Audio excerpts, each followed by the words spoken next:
मैया के साचा दरबार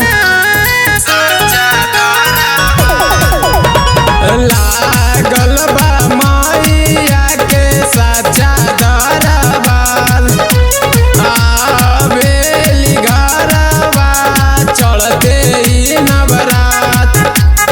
शेरा वाली जोता वाली लुका हाली मालिन झुलुआ लगा दे तनी निमिया के डाले मालिन झुलुआ लगा दे तनी निमिया के डाले लागल बा मैया के साचा दरबार लागल बा मैया के साचा दरबार आवेली घरवा चढ़ते ही नवरात शेरा वाली जोता वाली लुका हाली मालिन झुलुआ लगा दे तनी निमिया के डाले मालिन झुलुआ लगा दे तनी निमिया के डाले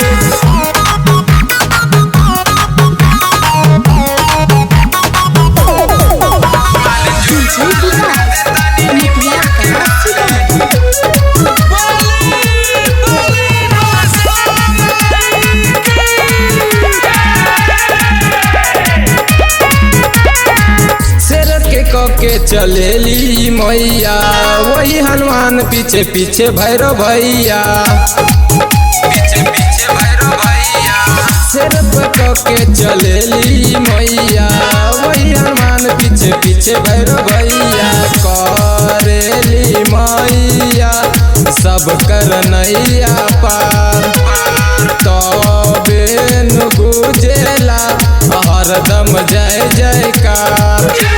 लाटा वाली मेहरा वाली घर घर पूजाली मालिन झुलुआ लगा दे तनी निमिया के डाले मालिन झुलुआ लगा दे तनी निमिया के डाले